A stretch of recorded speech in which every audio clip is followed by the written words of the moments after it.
नमस्कार, आर्या न्यूज देख रहे हैं आप और मैं आपके साथ अलका सिंह। बुलेटिन में आपका स्वागत है।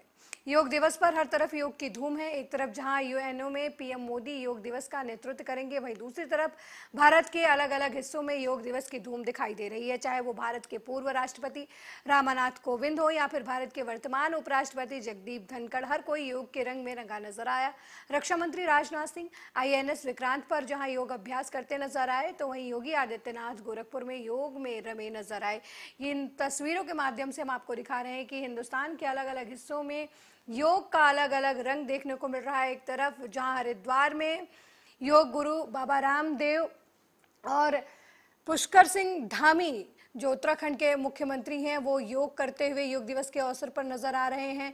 वहीं दूसरी तस्वीर जो है वो लोकसभा स्पीकर ओम बिरला की है, जहां पर वो लोगों के साथ योग अभ्यास करते हुए नजर आ रहे हैं। वहीं आप तीसरी तस्वीर में देख सकते हैं कि भारत के उपराष्ट्रपति जगदीप धनखड़ जो हैं योग दिवस पर योग करते हुए नजर आ रहे हैं और लोगों को योग के प्रति प्रेरित करते नजर आ रहे हैं। वहीं चौथी तस्वीर आपको नदी की दिखाई दे रही है। ये तस्वीरें तमिलनाडु के रामेश्वर से हैं, जहां कुछ लोग पानी में योग अभ्यास करते हुए नजर आ रहे हैं। तो हम आपको अलग अलग तस्वीरों के माध्यम से हिंदुस्तान में अंतर्राष्ट्रीय योग दिवस के अवसर पर किस तरीके का माहौल है, किस तरीके से अलग अलग लोग अलग अलग तरीके से योग दिवस अंतर्राष्ट्रीय मना रहे हैं, उसकी तस्वीरें टीवी स्क्रीन पर हम आपको दिखा रहे हैं। एक तस्वीर में योग गुरु बाबा रामदेव उत्तराखंड के सीएम पुष्कर सिंह धामी के साथ योग करते हुए नजर आ रहे हैं। वहीं दूसरी तस्वीर में लोकसभा स्पीकर ओम बिरला जो हैं वो योग अभ्यास करते नजर आ रहे हैं। चौथी तस्वीर में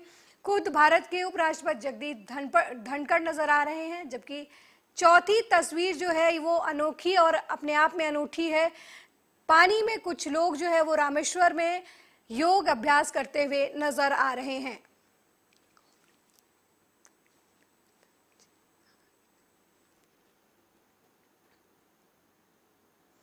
वहीं कुछ और तस्वीरों के माध्यम से हम आपको समझाने की कोशिश कर रहे हैं कि किस तरीके से हिंदुस्तान के अलग अलग हिस्सों में योग को लेकर लोग जागरूक हैं। अंतर्राष्ट्रीय योग दिवस पर हमारे जो नेता हैं वो किस तरीके से इसे सेलिब्रेट कर रहे हैं। पहली तस्वीर आप देखिए, जहां सीएम योगी आदित्यनाथ गोरखपुर में योग अभ्यास करते हुए नजर आ रहे हैं और अंतर्राष्ट्रीय योग दिवस पर लोगों को योग के लिए प्रेरित करते खुद नजर आ रहे हैं। सीएम योगी आदित्यनाथ भगवा कपड़ों में आप देख सकते हैं उन्हें, वो किस तरीके से योग अभ्यास करते हुए नजर आ रहे हैं। वहीं दूसरी तस्वीर है स्मृति ईरानी की, जो योग में खुद को रमाए हुए नजर आ रही हैं, जबकि तीसरी तस्वीर अनुराग ठाकुर की है। खेल मंत्री अनुराग ठाकुर योग अभ्यास करते हुए नजर आ रहे हैं, कुछ एक्सरसाइजेस वो करते हुए नजर आ रहे हैं।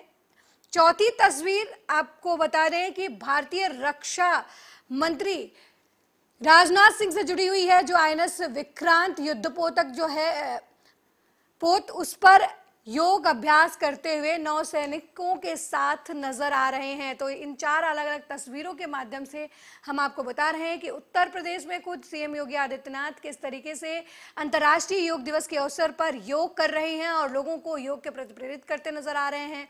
वहीं स्मृति ईरानी केंद्रीय मंत्री, वो भी योग दिवस के अवसर पर नोएडा में योग कर रही हैं। नोएडा में कुछ लोगों के साथ मिलकर वो योग अभ्यास करती हुई नजर आ रही हैं। वहीं दूसरी तस्वीर में अनुराग ठाकुर को आप देख रहे हैं कि किस तरीके से वो योग करते हुए नजर आ रहे हैं और काफी एनर्जी के साथ भी इस समय अनुराग ठाकुर नजर आ रहे हैं। खेल मंत्री हैं अनुराग ठाकुर और योग दिवस के अवसर पर काफी एक्टिव भी नजर आ रहे हैं। वही चौथी तस्वीर जो हम आपको दिखा रहे हैं वो आईएनएस विक्रांत की है, जहां पर भारत के रक्षा मंत्री राजनाथ सिंह नौसैनिकों के साथ मिलकर योग अभ्यास करते हुए नजर आ रहे हैं।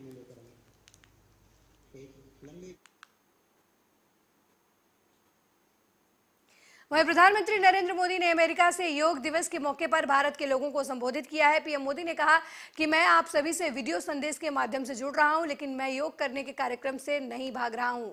आज शाम भारतीय समय के अनुसार करीब 5:30 बजे संयुक्त राष्ट्र के मुख्यालय में विशाल योग कार्यक्रम में शामिल रहूंगा। भारत के आह्वान पर दुनिया के 180 से ज्यादा देशों का एक साथ आना ऐतिहासिक और अभूतपूर्व है।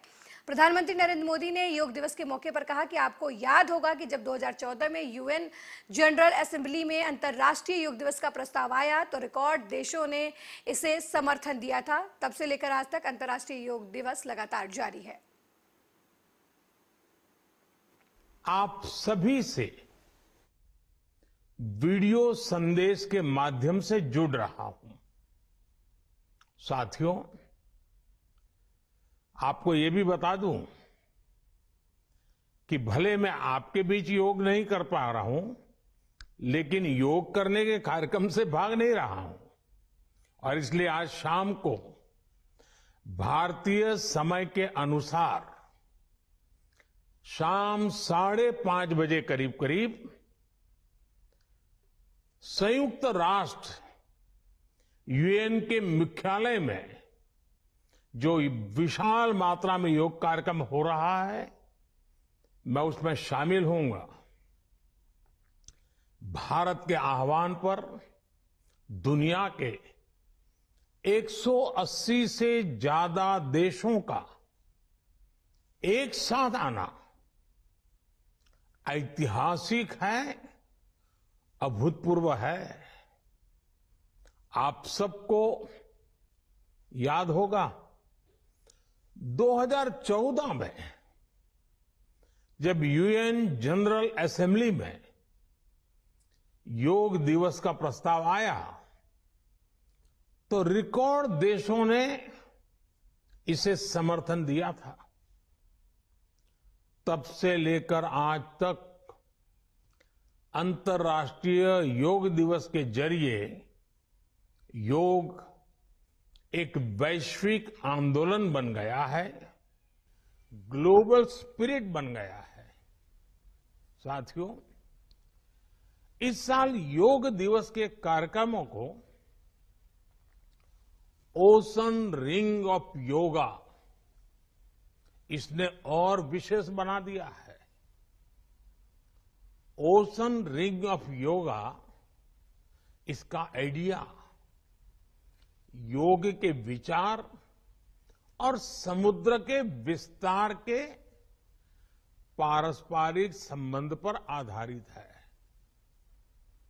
सेना के जवानों ने भी हमारे जल स्रोतों के साथ एक योग भारतमाला और योग सागरमाला बनाई है।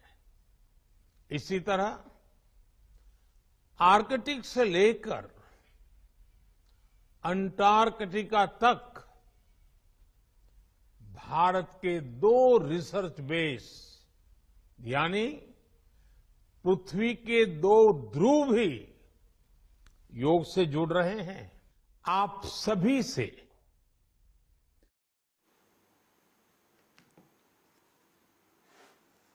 वहीं योग दिवस के मौके पर सीएम योगी ने लोगों को संबोधित किया। योग दिवस पर सीएम योगी ने कहा कि समस्त प्रदेशवासियों और योग साधकों को अंतर्राष्ट्रीय योग दिवस की हार्दिक बधाई और अनंत शुभकामनाएं। आध्यात्मिक उन्नयन, शारीरिक और मानसिक सशक्तिकरण और ऊर्जावान और स्वस्थ भारत के निर्माण के लिए अपने जीवन में योग अपनाएं। इसके प्रति लोगों को भी जागरूक करने के लिए संकल्प लें। हमें उस क्षेत्र में प्रवेश करने का एक माध्यम प्रदान करता है, और वह किस रूप में, आपने इस बात को देखा होगा। प्राणायाम नाड़ी शुद्धि का माध्यम तो बनता है, लेकिन साथ साथ हठयोग की जो विधा है वह आपको इस बात के साथ जोड़ती है कि मन को नियंत्रित करना सामान्यतः अत्यंत दुरूह कार्य है। ऐसा नहीं कि न कर सकते हो, लेकिन दुरूह कार्य है। लेकिन व्यक्ति के जीने के लिए प्राणायाम आवश्यक है, प्राण आवश्यक है, श्वास। और फिर श्वास को अगर आपने नियंत्रित करने का प्रयास किया, जो प्राणायाम के माध्यम से संभव है, इसमें अनेक क्रियाएं हैं, जिन क्रियाओं का हम, जिसे आप अगर नाथ पंथ की परंपरा में देखें तो अजपा जप कह सकते हैं, बौद्ध परंपरा में विपश्यना कह सकते हैं, यानी अपनी श्वास पर ही ध्यान को केंद्रित करना। अगर हम उसको प्राणायाम के माध्यम से साध लें तो मन आपका नियंत्रित होता हुआ दिखाई देगा, चलायमान नहीं होगा और स्थिरता नहीं होगी। एक धैर्य, एक स्थिरता आपको जीवन में प्राप्त होगी। और फिर अगर आपने अपने मन को नियंत्रित कर लिया प्राणायाम के माध्यम से या अन्य योगिक क्रियाओं के माध्यम से, तो शेष योग के अन्य उच्चतर सोपान को प्राप्त करने में हमें सफलता प्राप्त हो सकती है, अलग अलग स्तर पर प्राप्त हो सकती है। लेकिन सामान्य साधक के लिए शारीरिक और मानसिक स्वस्थ बनाए रखने के लिए यह अत्यंत एक आवश्यक कार्य है। और आज के समय में आप देख रहे होंगे क्या स्थितियां चल रही हैं, जहां पे खान पान गलत है, भोगवादी वृत्ति ज्यादा है, वहां पे एक सामान्य ब्लड प्रेशर और शुगर से जुड़े हुए बहुत सारे पेशेंट आपको देखने को मिलते हैं। दुनिया के अंदर जाकर के देखिए, कुछ देशों में तो इसका रेट वहीं योग दिवस के अवसर पर बीजेपी अध्यक्ष जेपी नड्डा का बयान सामने आया है। जेपी नड्डा ने कहा कि योग जीवन को जोड़ता है, जीवन को जीने का कला सिखाता है। योग शरीर को स्वस्थ रखता है, साथ ही मन को भी शांत रखता है। नड्डा ने आगे कहा कि पीएम मोदी आज यूएन में हेडक्वार्टर में योग दिवस पर लोगों को संबोधित करेंगे। योग दिवस आज यूएन हेडक्वार्टर में मनाएंगे। ये दिन हम लोगों के लिए गौरव का विषय है। आज हम सबके लिए खुशी की बात है कि आदरणीय प्रधानमंत्री जी न्यूयॉर्क में यूनाइटेड नेशंस के हेडक्वार्टर्स में आज ये योग दिवस मनाएंगे और वहां से सारी दुनिया को संदेश उनका मिलेगा। निश्चित रूप से यह हम लोगों के लिए गौरव का विषय भी है और सौभाग्य का विषय है कि जिन्होंने अंतर्राष्ट्रीय योग दिवस का प्रस्ताव रखा था, आज वो संयुक्त राष्ट्र में योग दिवस में शामिल होंगे। आज देश में, दुनिया में सभी जगह योग मनाया जा रहा है। इसको जिस तरीके से प्रधानमंत्री जी ने पॉपुलराइज किया है, वह बताता है कि यह हमारी पुरातन विधा कितनी महत्वपूर्ण है और इससे जीवन में कितना अंतर आता है। वहीं ट्विटर के को फाउंडर जैक डोर्सी ने भारत सरकार पर कई सनसनीखेज आरोप लगाए हैं, जिनमें कहा गया था कि किसान आंदोलन के दौरान ट्विटर से कई पत्रकारों के हैंडल ब्लॉक करने को कहा गया था और ऐसा नहीं करने पर सरकार की तरफ से ट्विटर को बैन करने की धमकी दी गई थी। अब ट्विटर के नए मालिक और टेस्ला कंपनी के सीईओ एलन मस्क ने इस बात का जवाब दिया है। अमेरिका में प्रधानमंत्री नरेंद्र मोदी से मुलाकात के बाद एलन मस्क ने डोर्सी के आरोपों पर सवाल जब किया गया तो उसके जवाब में मस्क ने कहा कि ट्विटर के पास ज्यादा विकल्प नहीं है, उसे सरकार और कानूनों का पालन करना होता है। प्रधानमंत्री नरेंद्र मोदी 3 दिन की अमेरिकी यात्रा पर हैं। यहां पर उन्होंने टेस्ला के सीईओ और ट्विटर के नए मालिक एलन मस्क से मुलाकात की। दोनों के बीच हुई इस मुलाकात के बाद एलन मस्क मीडिया के सामने आए और उन्होंने खुद को पीएम मोदी का फैन बताया। I'm confident that Tesla will win India and will do so as soon as humanly possible. I'd like to thank the Prime Minister for his support, and hopefully we'll be able to announce something in the distant future. Are you looking to invest in India, Elon? Yes. How soon can we have Tesla in India? Well, we don't want to jump the gun. We don't want to jump the gun on an announcement, but I think it's quite likely that there will be a significant investment and relationship with India in the future. That's big news. What made you change your mind? I've never changed my mind. How was your meeting with the Prime Minister? I have to go. Thank you. Twitter doesn't have a choice but to obey local governments. If we don't obey local government laws, then we will get shut down. So the best we can do is really to hew close to the law in any given country. But it is impossible for us to do more than that, or we will be blocked and our people will be arrested. So one cannot just apply America to Earth, because Earth is not. They have different rules and regulations and different forms of government. So, but we'll do the best to provide the free.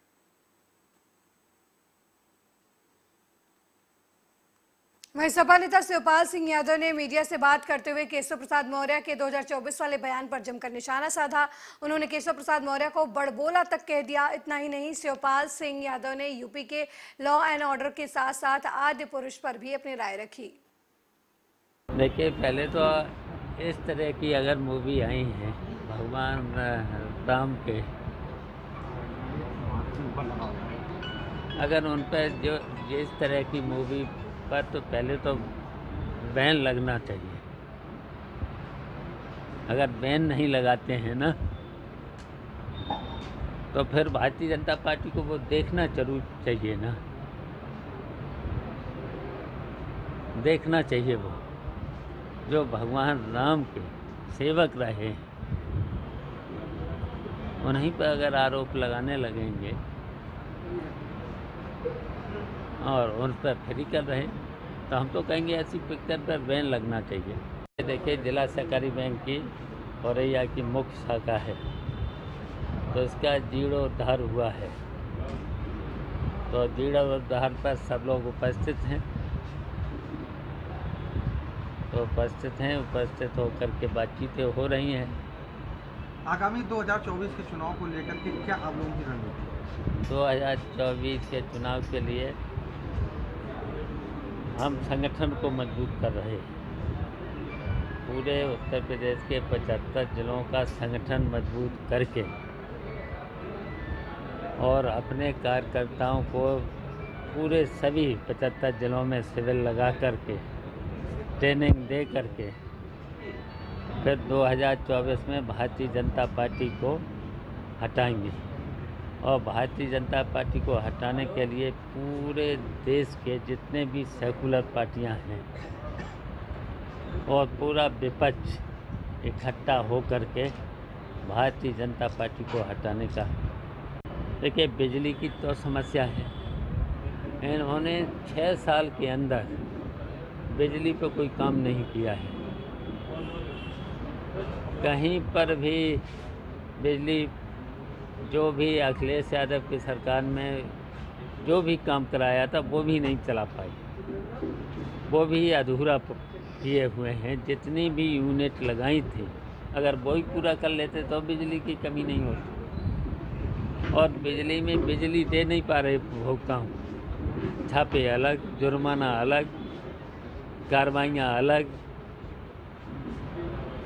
तो ये पूरी तरह से देखिए स्वास्थ्य सेवाएं तो ठप हैं, स्वास्थ्य सेवाएं तो पूरी तरह से वेंटिलेटर पर, डॉक्टर नहीं, डॉक्टर हैं तो दवाएं नहीं, और इतनी महंगी दवाएं तो वैसे मरीज परेशान है, गंभीर बीमारियों का कोई इलाज नहीं है। मयाद पुरुष को लेकर लोग लगातार नाराजगी जता रहे हैं। अब इस लिस्ट में शक्तिमान एक्टर मुकेश खन्ना का नाम भी जुड़ गया है। उन्होंने फिल्म को रामायण का सबसे बड़ा और सबसे भयानक तमाशा बताया है। इसके साथ ही उन्होंने ओम राउत और मनोज मुंतशिर को भी फटकार लगाई। वर्जन था, फिर उसके बाद में तुलसीदास जी का वर्जन था, फिर बाद में रामानंद सागर जी का वर्जन था, ये मेरा वर्जन है। अरे भाई who the hell are you? देश की जनता अगर इसको नहीं रोकती तो मैं समझूंगा कि हमारे हिंदू 100 करोड़ अभी तक जागे नहीं है। कैप्टन ऑफ द शिप ओम रावत तो है ही, तानाजी बनाई थी, वहां भी काफी डार्क लगी थी। ठीक है, अच्छा डायरेक्ट किया था उन्होंने। सबसे बड़ी गलती तो जाएगी उन पर। फिर मुंतशिर जो कहते हैं बहुत बड़ा राइटर है, मैंने फॉलो कभी नहीं किया उनको, पर उनकी बचकानी बातें सुनकर मुझे बहुत बुरा लगा है। वो मुझे लगा था कि ये इतने क्रिटिसिज्म के बाद में जब पूरा हिंदुस्तान खड़ा हो गया, ये लोग मुंह छिपाएंगे, ये तो साहब आगे आके डिफरेंट एक्सप्लेनेशन दे दे। नहीं साहब मैं तो सनातन धर्म के लिए बना रहा हूं। अरे आपका सनातन धर्म क्या हमारे से अलग है क्या? नहीं सर वो क्या है, वाल्मीकि जी का वर्जन था, फिर उसके बाद में तुलसीदास जी का वर्जन था, फिर बाद में रामानंद सागर जी का वर्जन था, ये मेरा वर्जन है। अरे भाई who the hell are you? कौन है आप? आप क्या वाल्मीकि के ऊपर हैं कि आप अपना वर्जन बना के बच्चों को बोलेंगे पुरानी परंपरा भूल जाओ, मैं जो बता रहा हूं वो ये, हनुमान जी ऐसी बात करते थे, अरे तेल तेरे बाप का, घी तेरे बाप का, जलेगा तेरे बाप का शरीर। साहब कानन कुंडल कुंचित केसा, हाथ वज्र ओ ध्वजा बिराजे, उस हनुमान को इन्होंने चमड़े की ड्रेस पहना दी, राम को चमड़े के जूते पहना, चप्पल पहना दिए, सैंडल पहनाया उनको। शायद मूछ तो खैर मेरे को ऑब्जेक्शन है कि न राम की मूछ हो सकती है, न कृष्ण की मूछ हो सकती है, न विष्णु की मूछ हो सकती है, हम बड़े हुए हैं उसको देखकर। अब क्या हमारा आस्था के ऊपर, अब किसी और धर्म के साथ करके बताओ ना, कटने लगेंगे लोगों के सर।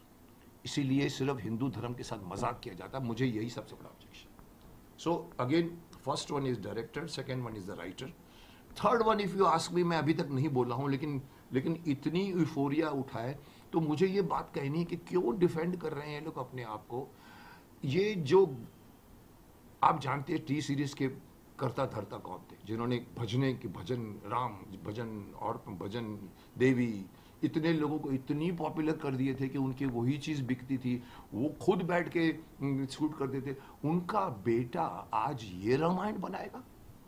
क्या अपने बाप की परंपरा को आगे कर रहा है या उसके बाप का नाम खराब कर रहा है? And then they are trying to say कि अरे मत विरोध करो भाई। अरे भाई क्यों नहीं करो? आप हमारे देश की यूथ को बोल रहे हैं हमने इनके लिए बनाया है। सो मेरे लिए तो बहुत बड़ा ऑब्जेक्शन है। मैं तो चाहता हूं कि देश की जनता अगर इसको नहीं रोकती तो मैं समझूंगा कि हमारे हिंदू 100 करोड़ अभी तक जागे। वाल्मीकि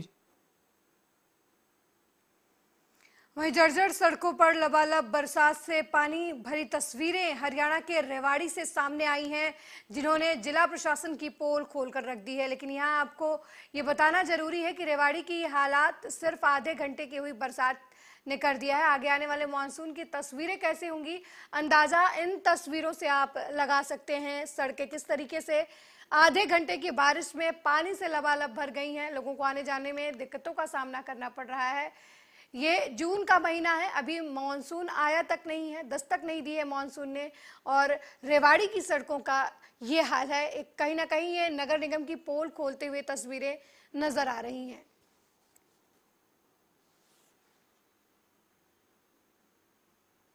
बुरी हालात है जी। मैं तो बड़ौदा बैंक में पेंशन निकलवाने के लिए आई थी और इसमें बहुत ज़्यादा पानी भरा, निकला भी नहीं जाता।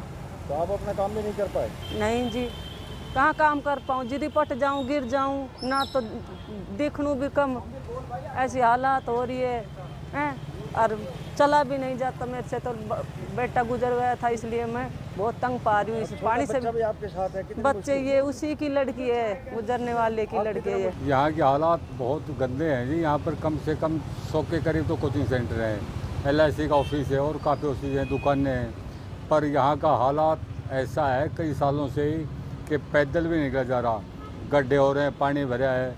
और अभी इन दिनों में यही हाल है तो आगे बरसात के दिनों में आप देख रहे हैं कितना बुरा हाल होगा।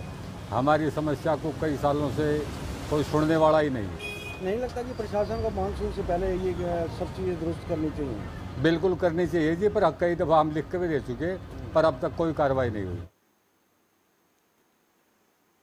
अगली खबर यूपी के हापुड़ से है, जहां वरुणा नाम की महिला ने पुलिस अधीक्षक से मुकदमे में कार्रवाई न होने के मामले में प्रार्थना पत्र दिया है। महिला ने पुलिस अधीक्षक को प्रार्थना पत्र देकर शिकायत दर्ज करवाई है कि उसके पति के खिलाफ मुकदमा दर्ज करवाया था, लेकिन अभी तक पुलिस की तरफ से इस मामले में कोई कार्रवाई नहीं की गई है। पीड़िता का आरोप है कि 13 साल पहले हापुड़ के सबली निवासी राहुल कसाना से उसकी शादी हुई थी, लेकिन अब उसने गौरी मिश्रा नाम की लड़की से दूसरी शादी कर ली है और अब वो उसी के साथ रह रहा है। पीड़िता का कहना है कि उसका पति उस पर मुकदमा वापस करने को लेकर दबाव बना रहा है और जान से मारने की धमकी भी दे रहा है।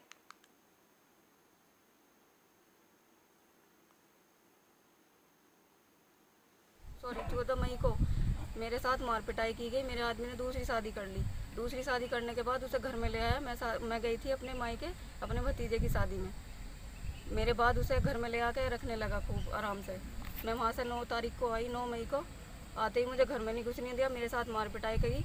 तब प्रधान जी, हमारे गांव के सबली के प्रधान जी हैं, सौदान सिंह कसाना, उन्होंने आके मेरा सामान रखवा दिया घर में। मैं वहाँ रहने लगी।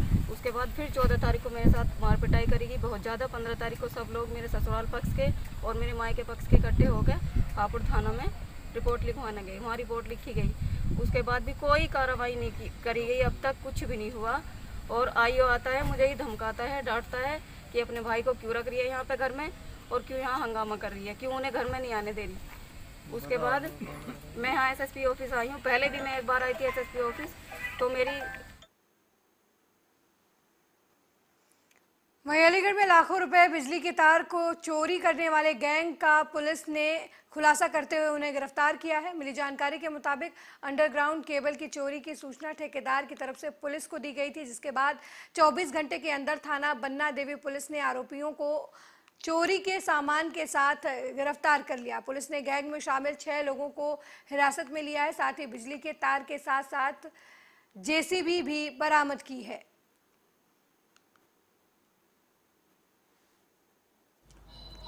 थाना बन्ना देवी के अंतर्गत सारसौल चौराहे पर स्मार्ट सिटी प्रोजेक्ट के अंतर्गत अंडरग्राउंड केबल लेइंग का कार्य चल रहा था, जिसमें 19 तारीख को संबंधित ठेकेदार द्वारा पुलिस को एक तहरीर दी गई, जिसमें आरोप लगाया गया कि कार्य से संबंधी 2 अंडरग्राउंड केबल के बंडल चोरी हो गए हैं। इस सूचना पर तुरंत सुसंगत धाराओं में अभियोग पंजीकृत किया गया और टीम का गठन करते हुए आसपास के सीसीटीवी कैमरे देखे गए, जहां पे यह ज्ञात हुआ कि उपरोक्त 2 बंडल एक हाइड्रा मशीन का इस्तेमाल करते हुए कैंटर में लोड करके चोरी किए गए हैं।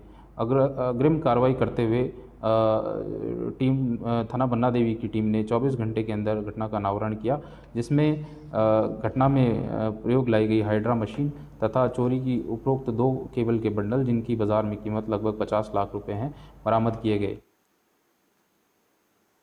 वहीं मिर्जापुर में श्री राम जानकी ट्रस्ट की तरफ से आयोजित भगवान जगन्नाथ स्वामी जी का रथ यात्रा सजाया गया।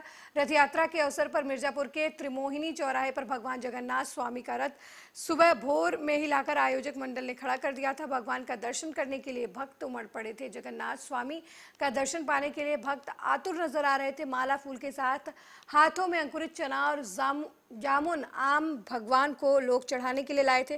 कहा जाता है कि जगन्नाथ स्वामी के आगे पूरा जगत हाथ फैलाकर खड़ा होता है। भगवान जगन्नाथ स्वामी सभी भक्तों की मनोकामना पूरी करते हैं।